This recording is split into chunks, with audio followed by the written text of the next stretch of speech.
Commuter comrades and Little League lads, marvel at the newest McMansion. Racially profile the local squirrel population, and always put the hoe in HOA. Are you going to be running your sprinklers all night?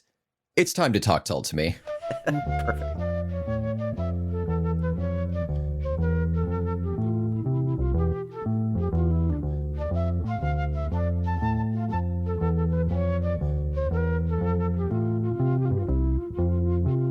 Welcome back to the podcast. I am Omen Thomas Sade. And I am Nick McGill. Together, we are a sleeper community, the Feckless Momes. And this, my folks who don't pick up your dog do, is Talk Tull to me. A trip to the music mall in the minivan of prog rock, in which No Noise After 10 p.m. Nick and Soccer MILF Omen will meticulously trim the lawns of each and every track that ranch-style rock band Jethro Tull have ever put out in a neat line on the curb on recycling day. We will fluff Florian Opal during the 4th of July fireworks, hammer John O'Hara's old high school rivals, and take Stepford wife Scott Hammond to the strip mall for a well-deserved frozen yogurt. And if we can respect the zoning laws hard enough, win the Christmas light wars, and get our favorite table at the Olive Garden, we might just receive a terse nod from the king of keeping up appearances, the frozen casserole flautist, the countertenor of the cul-de-sac, Ian, my garage may be attached, but my emotions are fully detached, I assure you, Anderson. Ian is the wife on the block that everyone's like, ooh, wow. Wow, How'd he land that one? How do you get her? Yeah. He keeps it so tight. And by it, I mean his embouchure. His fluting. Nick, an exciting episode here today, as always. That it is. As always, every episode is exciting. On the Feckless Momes audio network, of which, I don't know if you knew this, we are a proud member. I could not be prouder, I think. No. Medically, I'm not advised to be prouder. Not at your age. Or in this economy. And Nick, what is the titillating track about which we are talking Tull today?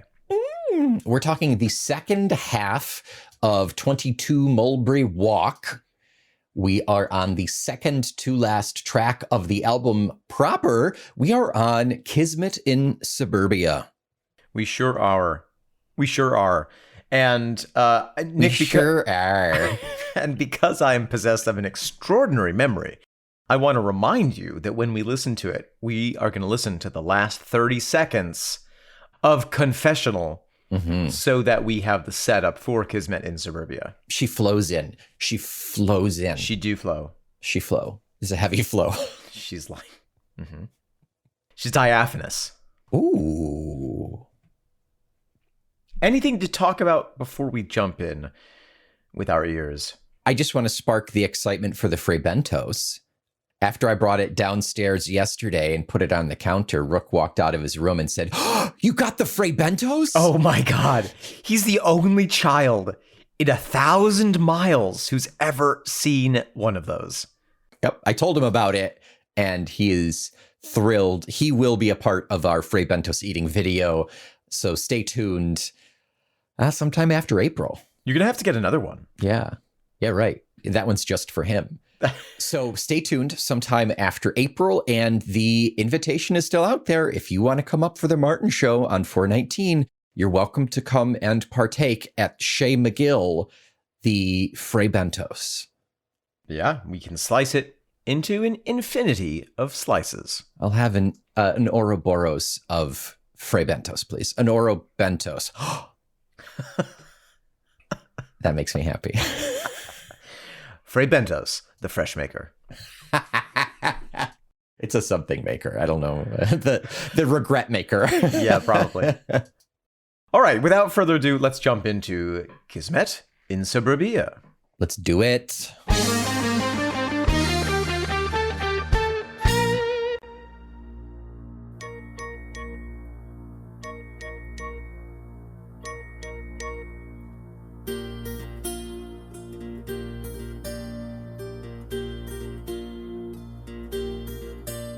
Nick McGill.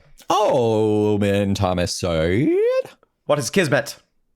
Kismet is fate, right? Yeah. It's something that is meant to be. Yeah, I think of it as serendipity. Yeah. All synonyms. Many synonyms.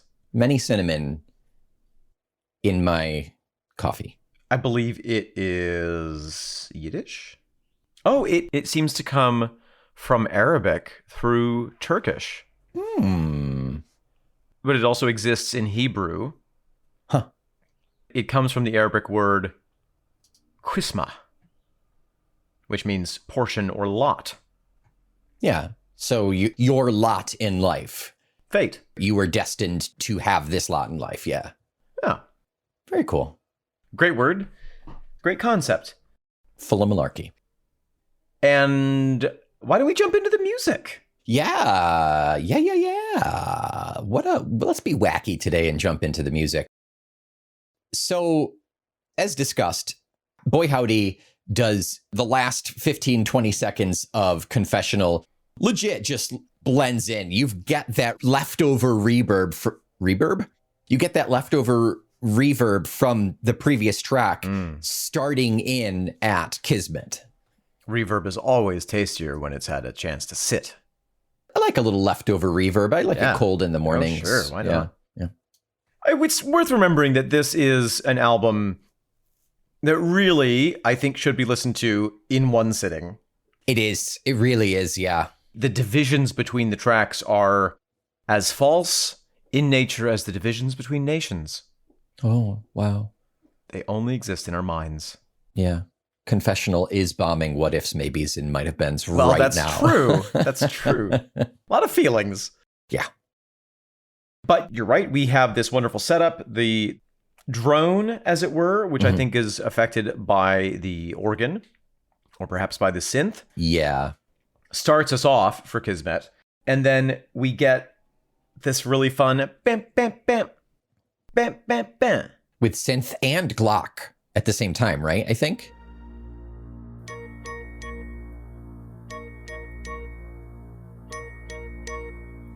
Yeah, I think you're right there. Yeah, good catch. And if we were to read those tones in Morse code, they would say SSS. Okay, that's not, you're not going for something there. That's just Suburbia. Yeah, okay. Okay, Snake Suburbia. S for Snake Suburbia. Yeah, okay, great. I thought there was something there. I don't think there is. Probably not, no. But it does make me wonder what other Morse code messages might be hidden in Tull. Check out our next podcast, Morse Tull to Me. You said you wanted more. We thought you said you wanted Morse. Ah, that's our tagline. Yeah. Yeah. All three people who listen to it will really laugh at it. We're going to actually broadcast it in Morse code. Yes. Yeah. Get your tappies out. Get your ticker tape. Yeah. It'll be great. It'll be great. Yeah. Ian comes in fairly shortly thereafter on the acoustic guitar. Yes. Very nice, as to be expected.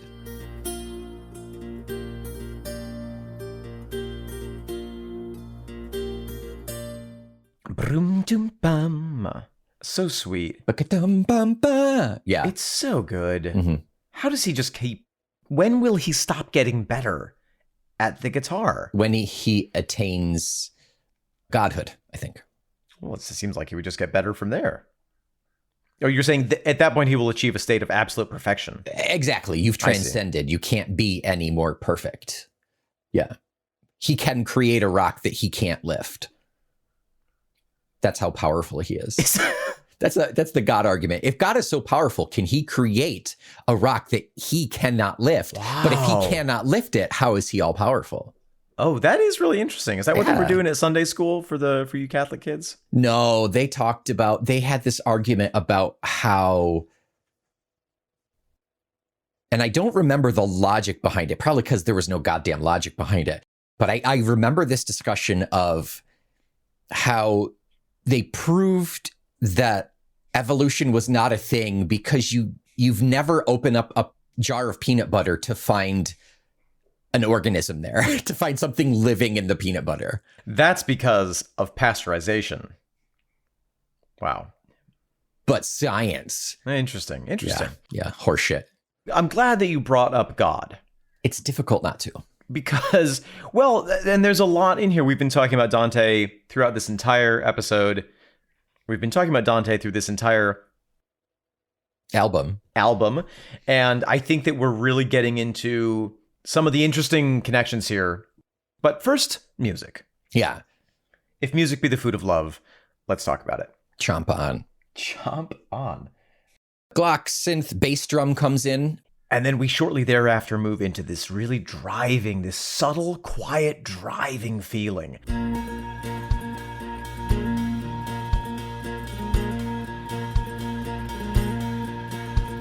There's a lot of musical changes in this track, but that driving feeling is kind of what takes us on throughout the entire thing. The overall sound of this track in particular, between the musicality and the singing. Yeah. I know it's weird to say, but the choice of notes that Ian has chosen for singing. Yeah. It sounds weird to say it that way, but I cannot think of a better way to put it. But yeah, the melodic structure within the chord and rhythm structure. The tune of the actual lyrics. This is one of my favorite sounds of the entire album. Same. It's just so cool. It's so cool. It's really fun. Yeah. At about 45 seconds, Florian comes in, and he comes in just to kind of make a statement, and then he backs off. Yes, just a couple of stings, a couple of like, oh, I'm here and I'm gone. Just pops his head up. My blessings, crossword ready, soon pipe and slippers in the study by the telly. I know I've been lukewarm on Florian at various points, but I really enjoy what he's doing on this track. I'm starting to understand why Ian wanted to work with him. Yes. Because he has the ability to both do exactly what is needed in any given moment and just play the damn note. Mm-hmm. And then on the flip side, he can also really, as we see later on in this track, he can really go for it and let out his creativity and make some guitar sounds. Yeah, right. It's still a sound that works for Tull, but it's clearly not, it clearly cannot be mistaken for Martin. Yes.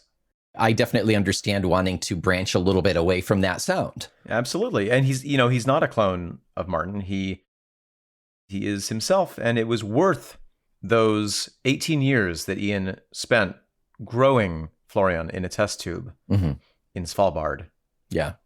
It was worth it. It was worth it. Feeding him little flakes of oats. Like a goldfish. Like a goldfish. At about a minute, the song opens up. In that previous section, that kind of like soft driving section. We have the organ, or the synth, I'm not sure which it is, kind of giving us this pumping feeling, which underlies everything. At about 1 minute, that goes out and is more or less replaced by the drums coming in more heavily. Yeah. We get a couple flute pops, but that's when the song really opens up and it sounds like, oh yeah, I remember this is a rock and roll band. Number 9, Mulberry Gardens.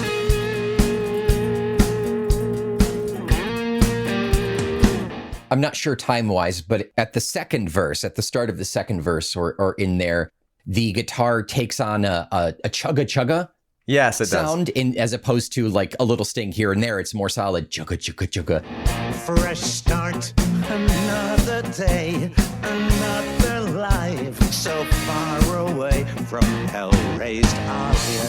It is not the most ordinary man, so it's not really like a train. It's not supposed to be a train. It would have been a nice sound for the train area, but it still works. You almost get the impression that all of the Geralds are kind of seeing bits of each other's lives, and right. The train set is now blown up to life size and is going through the town. They're bleeding through, yeah.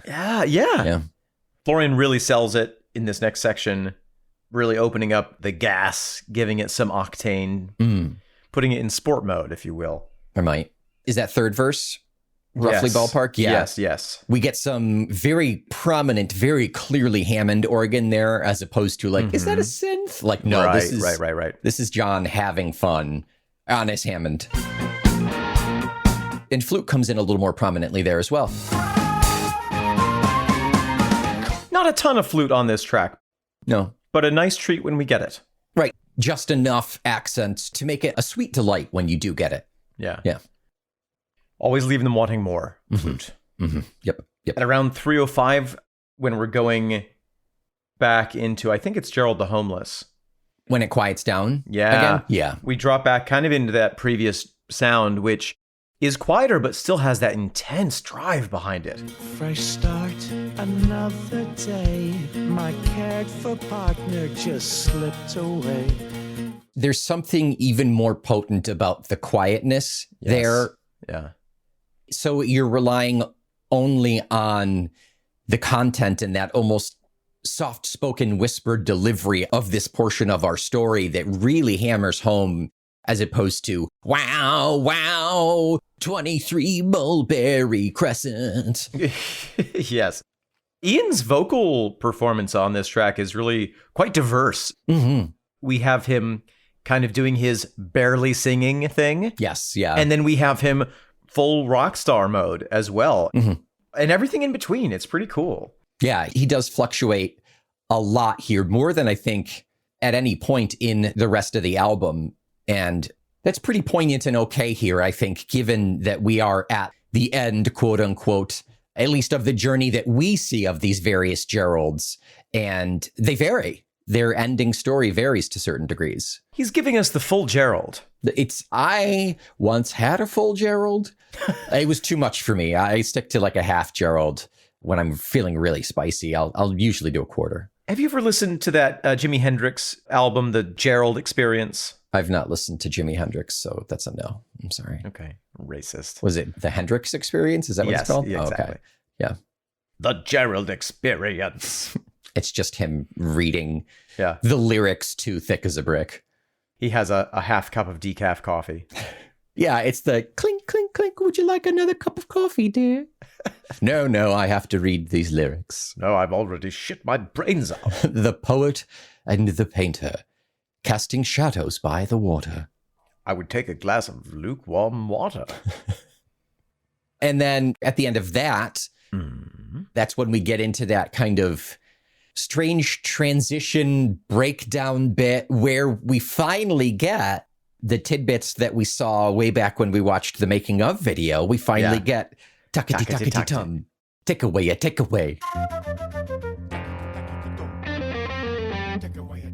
It's so funny to me because my takeaway from the video was that they spent 5 hours doing that. Exactly. And it is a 4-second moment. It is literally like 3 measures. Yep. In this song. They say each once and that's it. But that really speaks to the level of kind of the madness of what makes Tull special. Yeah. There's so much effort, so much thought, so much practice that goes into just, there's that one little thing that we threw in there that you maybe don't even remember. Right. That was a full workday of 7 grown men. Right. John O'Hara was crying by the end of it, but by gummy, it was worth it. He had to spray WD-40 into his accordion to get the tears out. Yeah, I think it really does.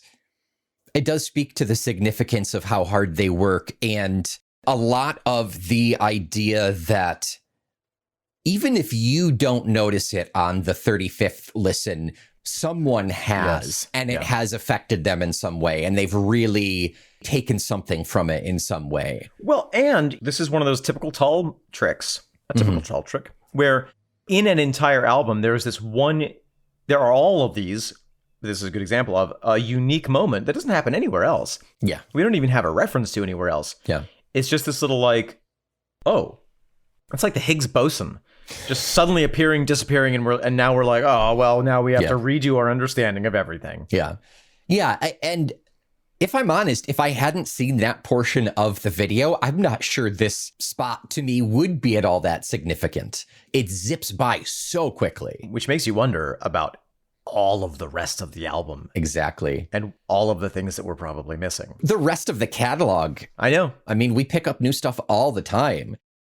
It's like Jethro Tull really is the Shakespeare of rock and roll. You can listen to it an infinity number of times throughout your entire life, and every single time it still has that freshness because it is just so good. Yeah. Yeah. It is minty fresh. We get a nice, tidy wrap up at the end of this song. Mm-hmm. We do, before the tackety tacketies, we do get our S's again. Bim bum bum. Oh, yes, right. Bum bum bum.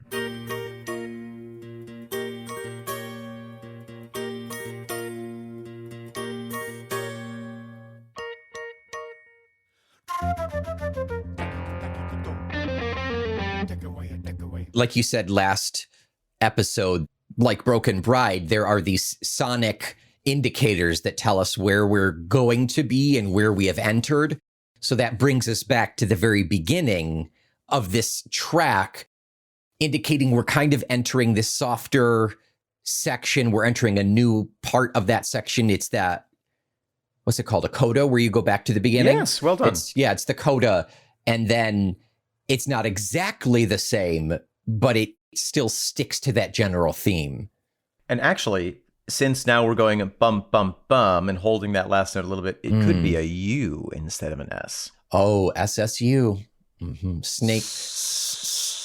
Suburban Snake University. That's where my ex went.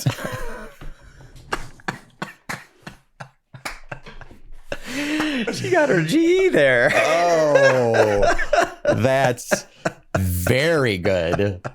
Very good. Wow, she was the first one of her family to go to college. So that's great. A big accomplishment. I do remember seeing the skin lying around when I went to visit. Oh, yeah.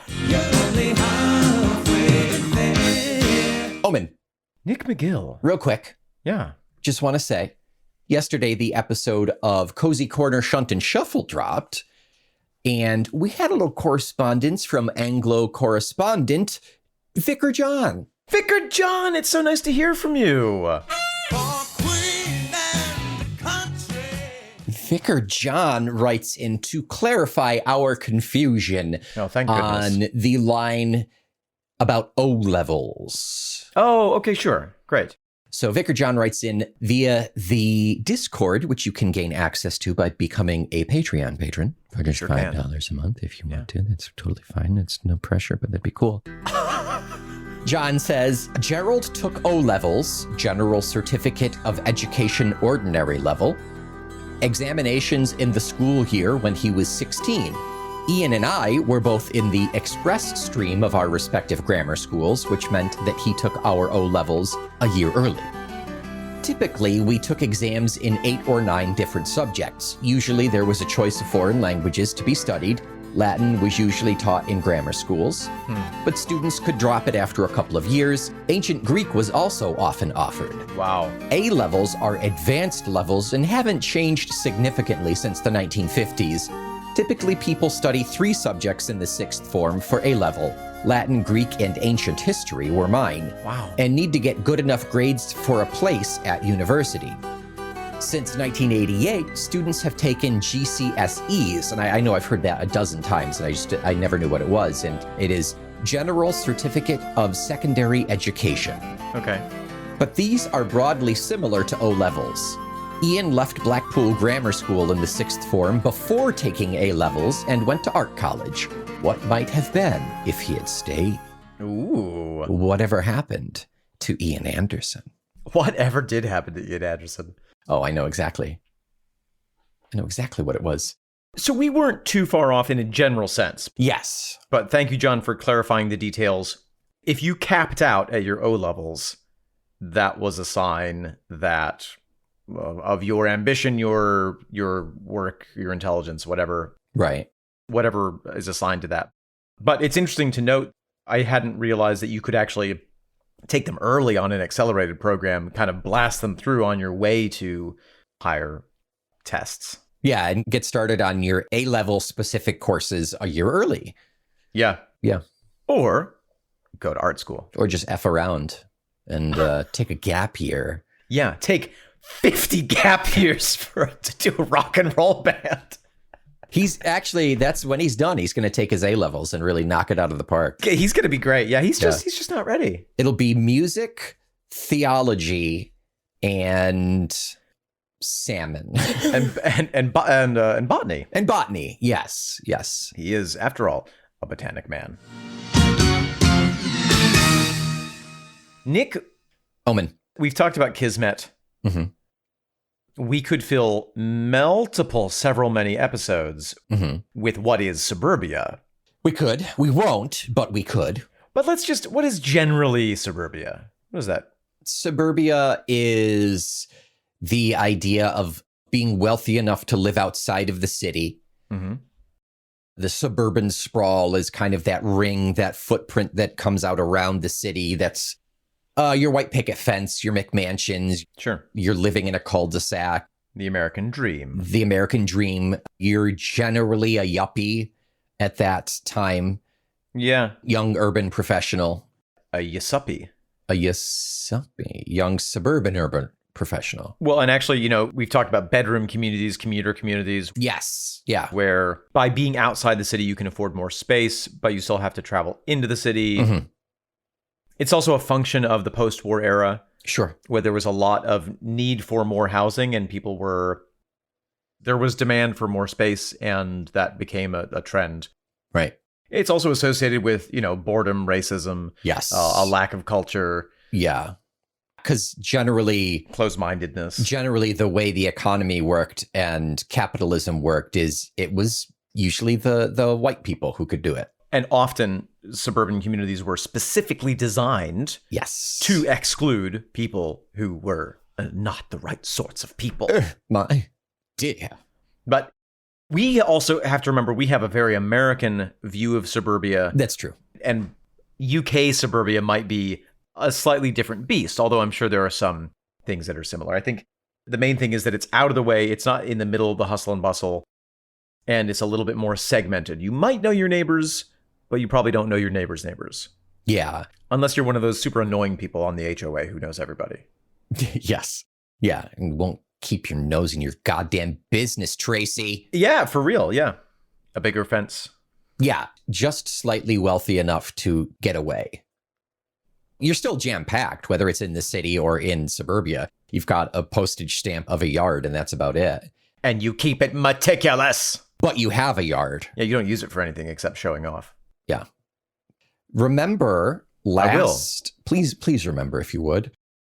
Last week, we were looking at Confessional, and we were trying to think if by the end of it was Gerald going into purgatory to pay for his sins, or leaving purgatory, having paid for his sins, and moving into Paradiso. Interesting. Yeah. Just a thought going into these lyrics. Thank you, Dante Alighieri. Mr. Gary. DJ Dante.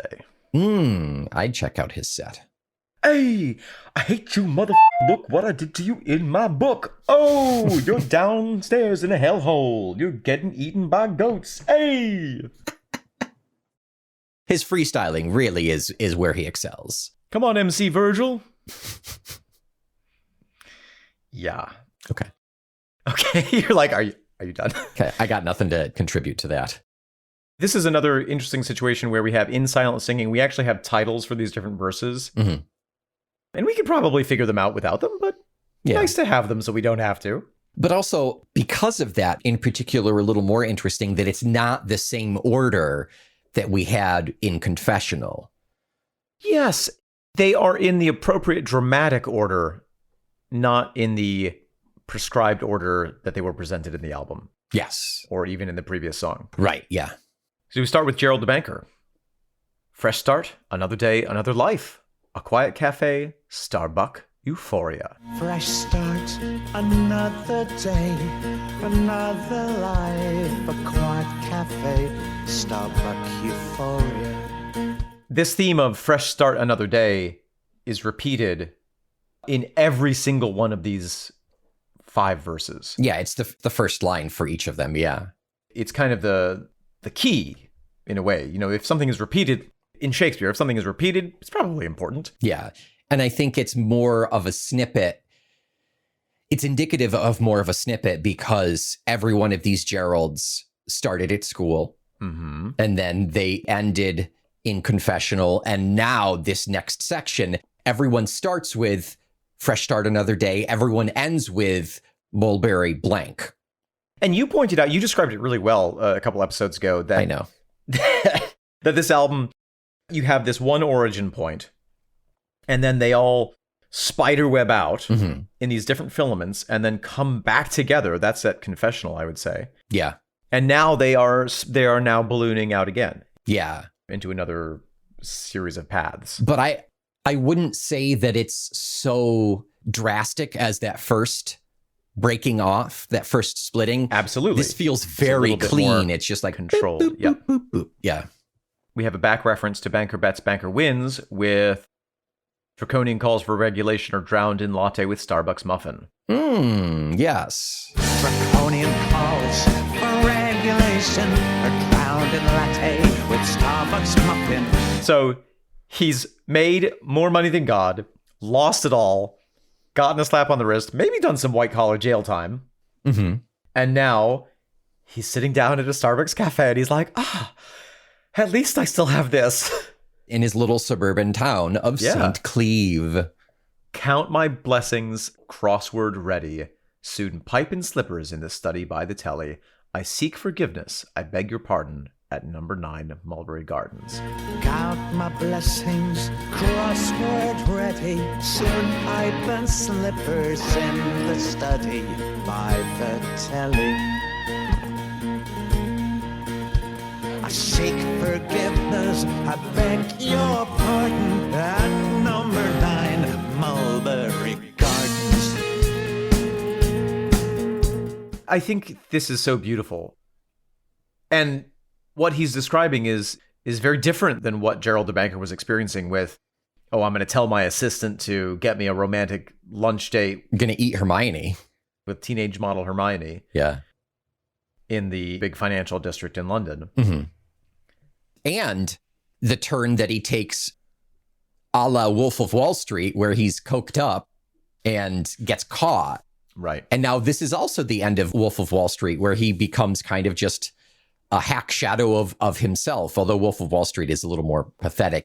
He seems pretty contented here, for Yeah. having done the crimes and the times. And that is the key, I think. Yes. Let's look at another one.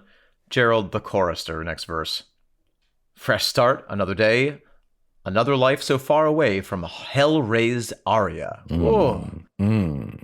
Fresh start, another day, another life so far away from hell-raised aria.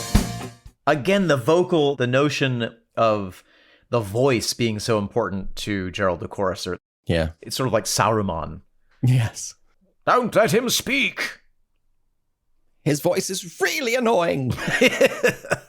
Oh, guys, we'll have to... Give me the ring! The more he speaks, the more we'll have to overdub him. It's not in the budget. Now I lay me down to live, in acquiescence mine to give to all who listen. Now I lay me down to live in acquiescence, mine to give to all who listen. Nick, what is the reference, now I lay me down to live? Now I lay me down to sleep. I pray the Lord my soul to keep. If I should die before I wake, I pray the Lord my soul to take. Wow. I think that's how it goes. That was really deep in there. You probably haven't said that in 20 years. I actually never said it. I've seen it in enough movies and television that I know it. But also, it's tainted with Catholicism. As is so much. Yes. But it's a children's prayer. Yes, it's if you can't produce a genuine prayer at night, Right, yes. at least you're putting out this candy-colored rain of a prayer that you can at least say, I said my prayers. But also, it says very specifically, if I die, Yes. if I die in my sleep, my last thing is I want to give my soul to the Lord. I want salvation. Yeah, save me. So in that sense, now I lay me down to live sounds like a bit of work, actually. He's done this whole high-flying thing. He's tasted the devil's candy of pride. Mm-hmm. He's tasted the devil's food cake of pride. And now he's kind of had this awakening. He's stepped away from all that. And now his punishment is to live. In acquiescence, specifically. Yes, which is fundamental to the function of Christianity, right? You have to surrender yourself to God. You surrender being. You accept your fate. You accept, yes. Yeah. Deaf to dark unheavenly host at 25 Mulberry Close.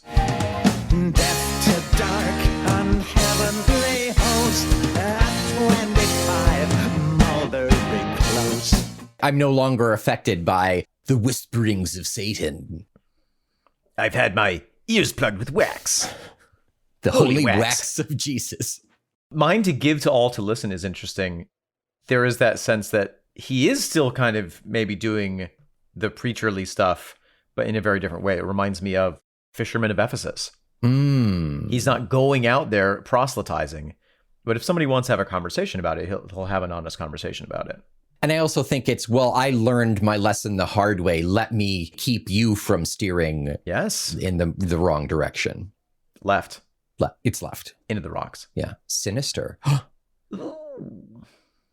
That's the Latin for left, if people don't know. I wish that I could be a little finister so I could fit into my pants. My pantister. Gerald, the military man. This is where it really rocks out and super fun. Mm-hmm. Fresh start, another day. Another life so far away from white heat Arabia. Fresh start, another day, another life so far away from white heat Arabia. Playing rather fast and loose with the concept of Arabia, but including Afghanistan. But I think we get the point. It's a catch-all. It's a catch-all. Yeah. Comrades' pictures on the mantle. Lit by flower-scented candle, ghostly flicker, last man standing, bowed but alive at 33 Mulberry Drive. Comrades' pictures on the mantle, lit by flower-scented candle, ghostly flicker. Last man standing, bowed but alive at 33 Mulberry Drive. It's just beautiful how we're having the contrast of Confessional to Kismet. Mm-hmm.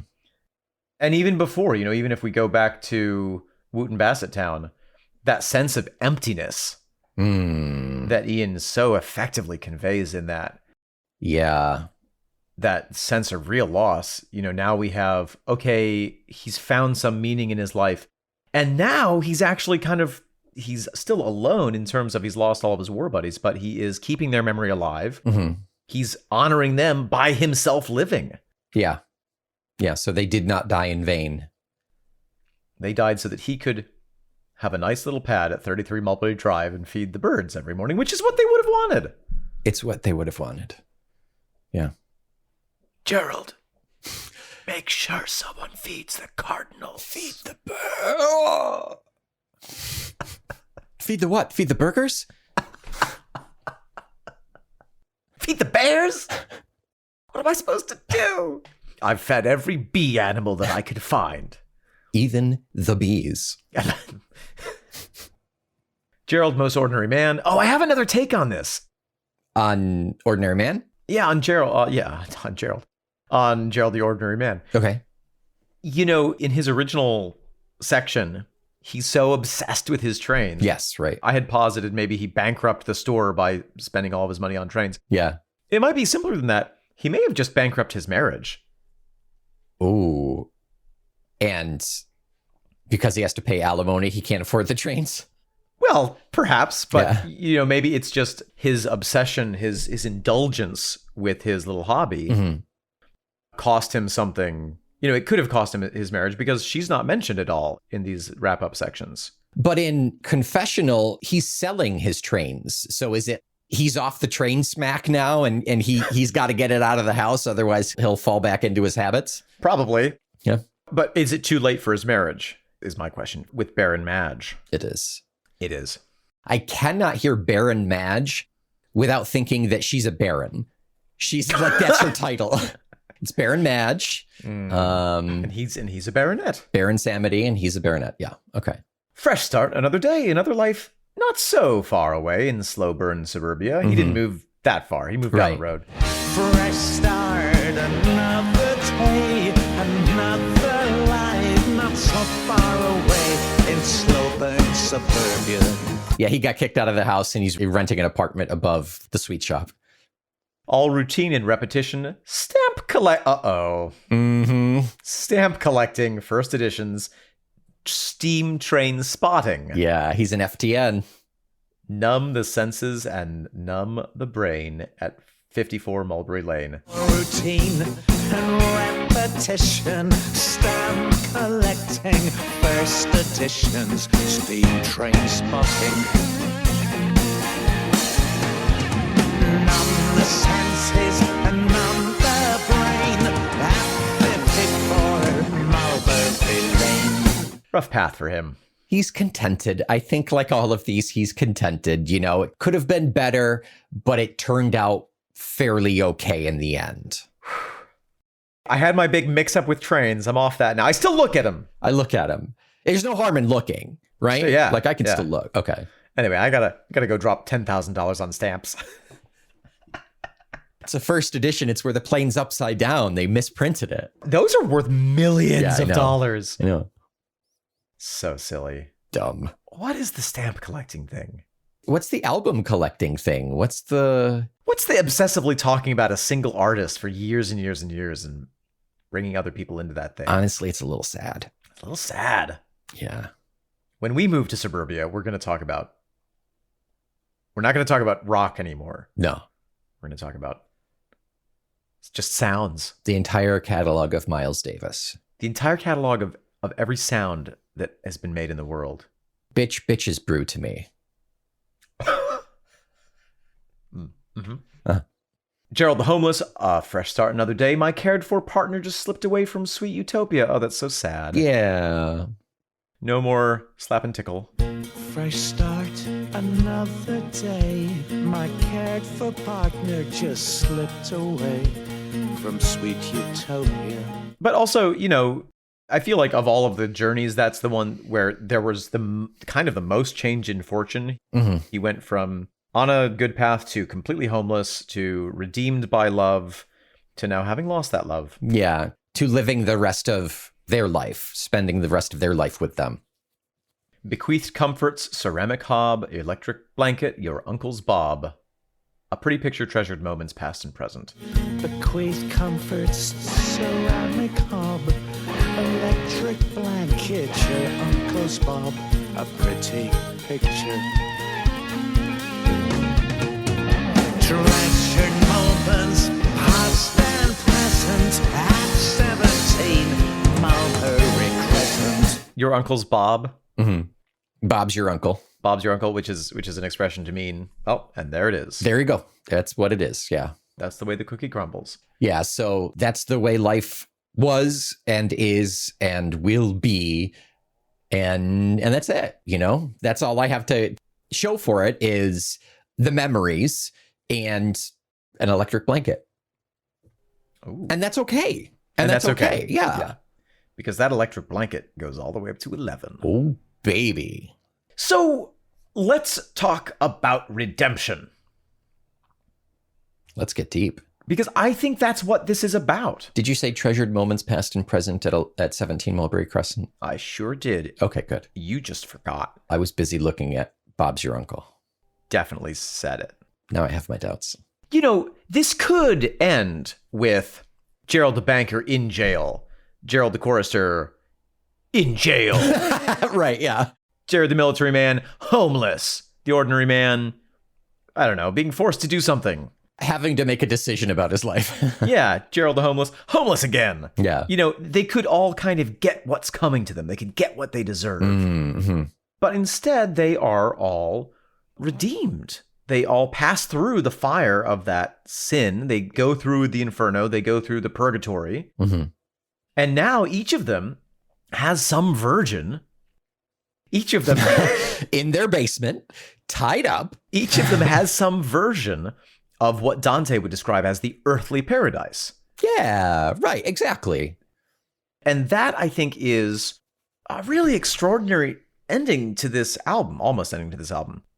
In Dante, we've talked about this a number of times. There's this returning metaphor of the stars. Mm-hmm. And this sort of thesis is that there was this idea at the time, kind of going back to your big rock idea, that God was the unmoved mover, Mm. or the unmovable mover. But Dante took that concept a step further, which was to say that it's not just that God moves everything, it is that God's love is the force that moves even the stars themselves. Mm. And he connects that notion. There are a couple of images throughout the series where Dante either sees or doesn't see the stars. In Inferno, he doesn't see the stars. He says, and even invisible to me were the stars. Mm-hmm. And then in Purgatory, one of the first things he says is, but finally I could see the stars. It keeps coming back, and the stars kind of come in, going back to my college literature course. The stars become a metaphor for the possibility of redemption through God's love. Right, yes. You're so far away in the Inferno, there is no possibility. Exactly. But no matter how bad things are, as long as you can see the stars, you have the possibility of God's love and therefore redemption. Right. And I think that that's what we have here. You know, they've all spiritually been redeemed, whether or not, you know, Gerald the banker is a good banker. He didn't redeem himself as a banker, but he did redeem himself as a human being. Right. Right. Yeah. And that's that. Yeah. To wrap it up, I think the most poignant thing is they're always at number blank in Mulberry blank. Uh-huh. Every single one of these Geralds, no matter how far outstretched their trajectory was, they land at this one spot. And I'm convinced now that Confessional was them stepping out of purgatory into their paradise, their earthly paradise that is Kismet and Suburbia. But they all end up stacked in the universe of Mulberry Crescent, Mulberry Drive, something. Mulberry Close, Mulberry Lane, and Mulberry Gardens. They're all there. It's the same neighborhood. The same spot. Yes, they're all right next to each other. It's just called a different thing. Yeah. The symbolism of the mulberry tree can often represent a beacon of wisdom. Okay. Resilience. Okay. Resilience is good. Abundance. Mm-hmm. Regrowth. Okay. Healing. Now you're just getting very general. I'm just saying words. Yeah. Octopi. But there is something, you know, interesting. I wonder, of course, any word that is in here is intentional. Yes. When I think of mulberries, I think of like, it's not the fruit that you probably like buy at the store. It's not a blackberry or raspberry, but it's the fruit that you grow in your backyard that you wouldn't sell, that nobody sells because everyone has them growing in their backyards. Yeah. If you want one, you just go to the park and get one. Yeah. But it's kind of that natural gift. They're delicious, and you can make some pretty banging hooch out of them, I think. Ooh. But maybe there is that sense of like, I've let go of all of the attractive things that are out there in the world, and I'm just content with my little mulberry. Yeah. Yeah, and if it is to be believed that we're talking about these Geralds physically having mulberries in their life as well, you know, it really ties in with the domesticity and the suburbia of like, well, absolutely. I can grow a plant. I can walk into the backyard in the morning and pick a dew-dappled mulberry for breakfast. Step on a mulberry in my socks. Stain them. God damn it.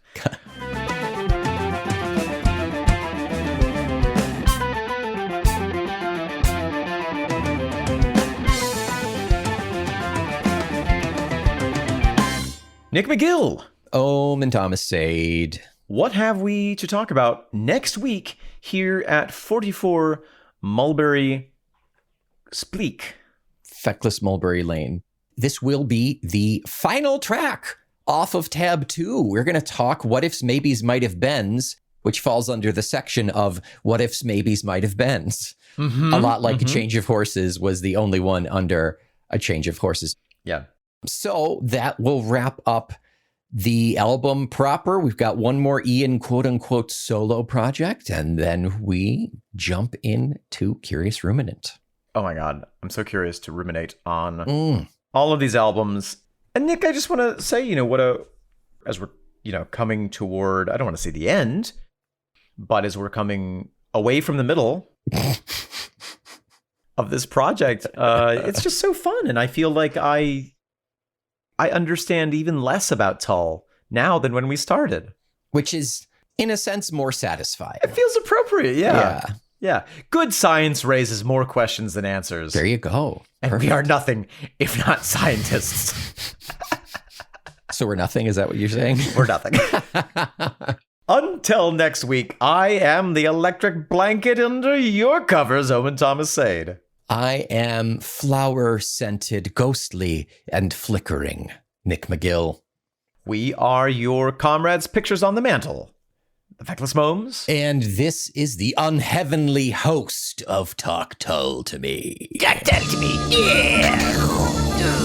We're gonna talk about Tull. Go!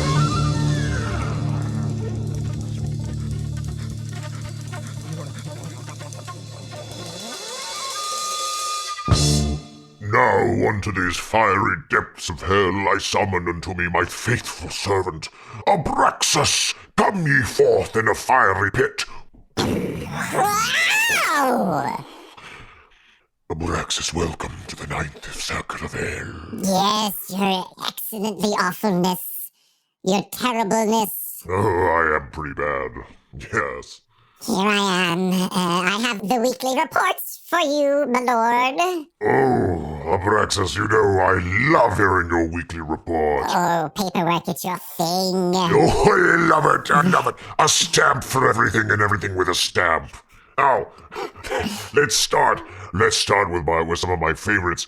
What's Mussolini up to? Oh, he's on a spit right now. And, That's so good. we have the ox-headed. Oh, the ox-headed battering ram. We have the ox-headed battering ram battering his ram. Or ramming his battery, also. Oh, both. And he is screaming in the greatest bloody murder, and it's quite music. That's wonderful, wonderful. We'll have it pumped into your office. Oh yeah, I'm checking the remote feed right now. That's so good. It's a classic. We're putting that in the blooper reel, I think. Yeah, absolutely. Okay, what about, how are we doing with Thomas Edison? He is currently buried up to his neck in shards of glass. Oh, that's so perfect. We have fire ants eating out his eyes. Oh my god, I love it. Did you come up with that? I did. I have to say that's my signature move. Oh, Abraxas, you're getting a raise. Oh, So fun. thank you, sir. And finally, we have an ornery porcupine coming by every hour to have his way. Oh, and the porcupine thinks that he's made of wood. Yes. That's hilarious. And then he it. Yeah, so great. Well, I love my job. Oh, it's so good. You know, they say that if you love what you do, you never work a day in your life. Yes, it's really a hobby more than anything. I'm just It's a lucky enough vocation. to. Yeah, right. The paycheck is a bonus. Mm-hmm. Okay, finally. Next on my list, I'm really excited. I can smell fresh soul. I think it's time to check in on Gerald. You know Gerald. Yes, let me just check the paperwork here. Why are you hesitating? You're usually so I efficient. just want to make sure that Come on. I have the right Last time we saw him, he was on his way to complete information predation. He was so predated. I felt the drops of his soul literally dripping into my mouth. I caught one in my cocktail, and it was like a little orange bitters. Okay, Yes. So where is he? Where is he now? Gerald Bostock. Yes, that's the Gerald one. Bostock, yeah. Yes. Yeah, pride, wrath, despair, Homosexual thoughts. homosexual thoughts, homosexual actions, homosexual pictures, train lust, stamp lust. Yeah, we got it. Where is he? I want him. Well, he took a bit of a turn and has found redemption. Okay, let me clear out the fiery earwax from my pointy ears, because Abraxas, I'm pretty sure that you just said that the guy who was stealing money from the donation thing at church, who was super, super sad about war, which we know is a sin, and who also changed a horse, which I didn't even know you could do that. He's got redemption! He does. There was an angel. Oh my god. Named Androsonius, and he visited God. Geralds. I thought we had an agreement with Androsonius that he wouldn't get his flute fingers in the pudding, in the Fray Bentos, if you will. And but he did. That's the same guy who stiffed me at the crossroads. Yes, that's the one. That's so the one. mad. He's kind of a bit of a loose cannon, and even God can't rein him in, so... Yeah, that's what I've always said about Andersonius. He doesn't belong in hell, can't get into heaven. Yeah. He's probably going to end up wandering the earth with a turnip. Yeah, the eternal damnation that is Earth. All right. So where is this Gerald cat anyway? Well, he is in, let's see, what do I have? Yes. Place of residence. He is on some place with mulberries, I see. Oh, no, he found the mulberry loophole. Oh, my God. He did. All versions of him have landed in mulberry. Oh, we don't even get Earth B soul? No. Nope. Wow. Nope, we lost completely to us. What's he doing in the evil Star Trek universe? Does he at least have a mustache? No, he's got a sash, but not the... Oh, jeez. Not the mustache, yeah. This is not the way my Friday I thought it was going to go. I'm sorry, your awfulness. Perhaps, maybe we could launch the, I think maybe we could bust out the speakers and play the ultimate torture for everybody just to kind of liven things up. Oh? You mean Nickelback? No, they're actually down in the 13th layer. They're booked in the experimental level of hell. Yes. Yeah, I forgot about that. Yeah, they're a bit busy. Wait. So what's this new torture? I don't think I've heard of this. Oh, Is this something from the R&D department? No, I don't know. We talked about this at the last board meeting. What? You okayed it. I have the paperwork. Okay. It's the podcast talk told to me. Oh my gosh, I forgot about that. You've totally just brightened my spirit. Let's pump that stuff through the PA system. Yes, we'll give it to them all. And you know why it's so terrible? I did some research. I forgot. I know you told me, but I forgot. Why is it? It's because it's a proud member of the Feckless Gnomes Audio Network. Oh, yeah, they deserve it. Yeah. Take that. Abraxas.